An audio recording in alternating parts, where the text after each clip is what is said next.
Hello everyone, welcome back to my channel.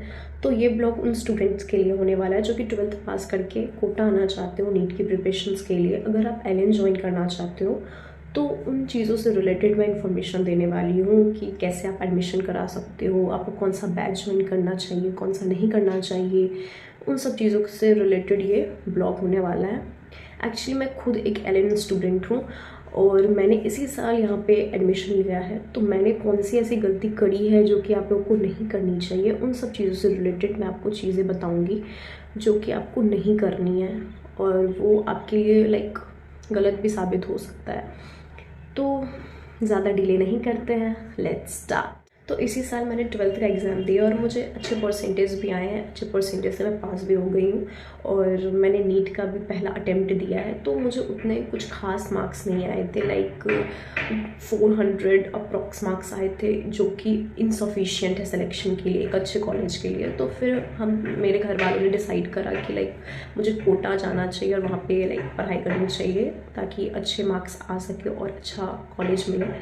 तो सबसे पहले मैं यहाँ पे आई तो मुझे यही क्लियर नहीं था, मेरे को नॉलेज ही नहीं था कि मुझे अचीवर बैच लेना चाहिए या फिर लीडर बैच लेना चाहिए। सबसे पहला कन्फ्यूज़न था। और कहीं ना कहीं मेरे भैया भी यहाँ से पढ़ के गए हैं 2 साल, तो वो टचवुड अच्छे मेडिकल कॉलेज में है, उनका तीसरा साल है ये। तो मुझे लगा कि उनके पास ऐसे नॉलेज होगा, वो अच्छे से मेरे को गाइड कर पाएंगे कि मुझे कौन सा बैच लेना चाहिए, कौन सा नहीं लेना चाहिए। बट वो मेडिकल कॉलेज में थे तो उन्होंने भी इतना ध्यान नहीं दिया और इन सब चक्करों में, और नया बैच अचीवर बैच ही आया था उस वक्त।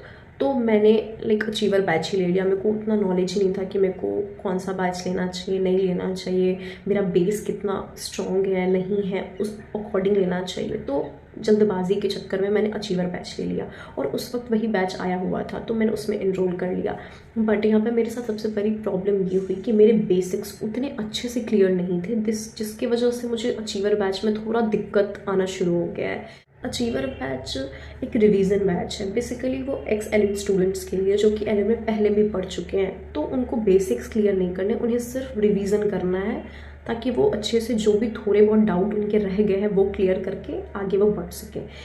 पर हमारे जैसे स्टूडेंट जो कि 12th दे करके फर्स्ट अटेम्प्ट दे करके ही आए हैं, उनके लिए अचीवर बैच मेरे ख्याल से तो नहीं है।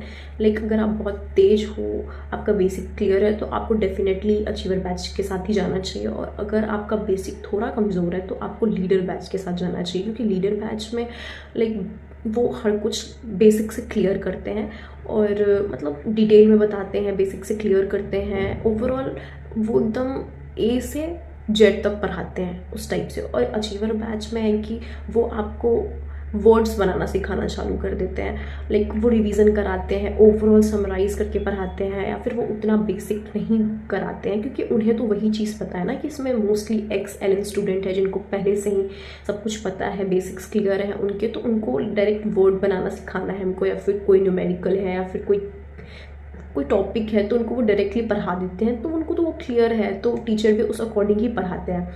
उनकी भी गलती नहीं है। पर ऐसा नहीं है कि टीचर्स डाउट क्लियर नहीं करते हैं या फिर वो आपको बताते नहीं। अगर आप उनसे पूछोगे पर्सनली जा कर के डाउट काउंटर पे, तो वो आपको हर एक चीज़ क्लियर करते हैं।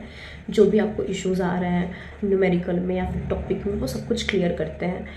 पर आप अगर ऐसा सोचोगे कि आप बीच क्लास में उनसे पूछो एकदम बेसिक सी चीज़ प्लस माइनस टाइप, तो वो चीज़ नहीं हो पाती है क्योंकि काफ़ी ज़्यादा स्ट्रेंथ होता है और सबको लेकर के चलना पड़ता है, तो वो थोड़ा इशू आता है। अदरवाइज़ अचीवर बैच भी अच्छा है, नो डाउट, पर वो मोस्टली एक्स एल स्टूडेंट्स के लिए है। और लीडर बैच की जहाँ तक बात रही तो वो आपको हर चीज़ डिटेल में बताती है। और मैं अपने पर्सनल एक्सपीरियंस से बता रही हूँ, यहाँ के टीचर काफ़ी अच्छे होते हैं, काफ़ी हम्बल और पोलाइट और काफ़ी हेल्पफुल नेचर के होते हैं। वो हर एक प्रॉब्लम में आपके साथ खड़े होते हैं। जैसे हॉस्टल प्रॉब्लम हो गया हो, एकेडमिक्स प्रॉब्लम हो, या फिर कोई अदर इश्यूज़ आ रहे हो आपको, आपके हेल्थ इश्यूज़ हो, एंजाइटी हो, डिप्रेशन हो, किसी भी तरीके का इशू, वो हमेशा आपके साथ खड़े रहते हैं और आपको हेल्प करते हैं। तो टीचर्स तो नो डाउट काफ़ी अच्छे हैं और आप उन पर ट्रस्ट भी कर सकते हो, वो काफ़ी हेल्प करेंगे आपको।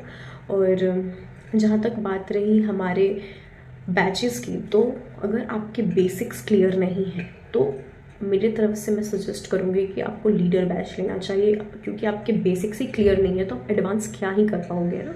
तो आपको बेसिक सबसे पहले अपना क्लियर करना होगा, उसके बाद आप एक एडवांस लेवल पे जा पाओगे। तो इसलिए आपको लीडर बैच लेना चाहिए।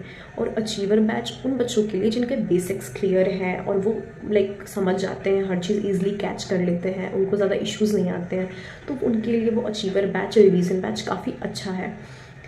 आई होप सो कि बैचेस के बारे में आपको क्लैरिटी मिल गई होगी। अब एडमिशन की बात करते हैं कि वो कैसे होते हैं, उसका क्या प्रोसेस है। तो मैंने कोटा आने के बाद एडमिशन ली थी ऑफलाइन। यहाँ पे LN की एक बिल्डिंग है जो कि मेन बिल्डिंग है संकल्प, मैंने वहाँ से जा करके एडमिशन ली थी। तो एडमिशन का जो प्रोसेस होता है वो सिमिलर ही प्रोसेस है, लाइक फॉर्म वगैरह देते हैं, वो आपको फिलअप करना होता है, जमा करना होता है, कुछ आधार कार्ड की फ़ोटोज़ कॉपी लगते हैं, आपके पर्सनल फ़ोटोज़ लगते हैं, यही सब।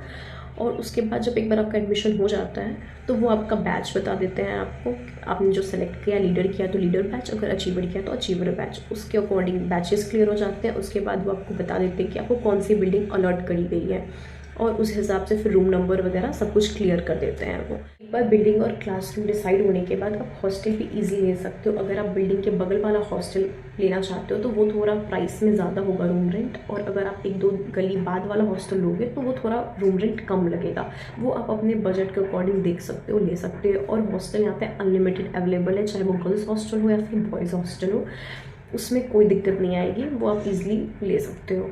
और एक और बात मेरे को बोलनी थी, 11th और 12th, अगर कोई बच्चा 10th करके ही कोटा आना चाहता है तो वो 11th का एक बैच होता है नर्चर बैच, और 12th का एक बैच होता है इन्थ्यूज बैच। यही 2 बैचेस होते हैं, इसके अलावा कोई बैच नहीं होता। तो 11th-12th वालों के लिए कोई झंझट वाली बात नहीं है, वो ईजिली जा करके ले सकते हैं। 11th के लिए नर्चर बैच और 12th के लिए एन्थ्यूज बैच। और जो बच्चे ड्रॉपर हैं उनके लिए 2 बैचेस होते हैं, अचीवर और लीडर, वो आप अपने बेसिक्स के अकॉर्डिंग ले सकते हो। और जहाँ तक बात रही मॉड्यूल, बैग और ड्रेस की, तो वो आपको गाइड कर देंगे कि आपको कौन से काउंटर्स जा करके वो रिसीव करना है। अगर आप ऑनलाइन एडमिशन ले रहे हो तो अगर आप कोटा आओगे और वहाँ पे जाकर विजिट करोगे तो आपको वो बता देंगे आपके एडमिशन फॉर्म के अकॉर्डिंग कि आपको कहाँ से जा करके वो सब चीज़ें रिसीव करनी है।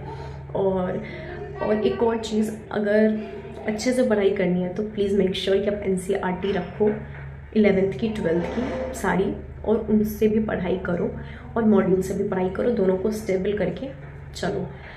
होप करती हूँ कि आपको ये वीडियो पसंद आएगी और आपके लिए यूज़फुल रही होगी। अगर आपको ये वीडियो पसंद आई और आपके लिए ज़रा सा भी यूज़फुल रहा हो तो प्लीज़ सब्सक्राइब करना चैनल को, और वीडियो को लाइक ज़रूर करना, और कमेंट में बताना कि आपके लिए यूज़फुल रहा वीडियो या फिर नहीं रहा। और अगर आपको और किसी चीज़ से रिलेटेड वीडियो चाहिए, कोटा रिलेटेड या फिर LN रिलेटेड और कोई इन्फॉर्मेशन चाहिए, तो आप मुझे कमेंट बॉक्स में बताना। मैं कोशिश करूँगी कि मैं उन चीज़ों से रिलेटेड वीडियो बनाऊँ और आपको हेल्प कर पाऊँ किसी भी तरीके से। तब तक के लिए बाय, टेक केयर।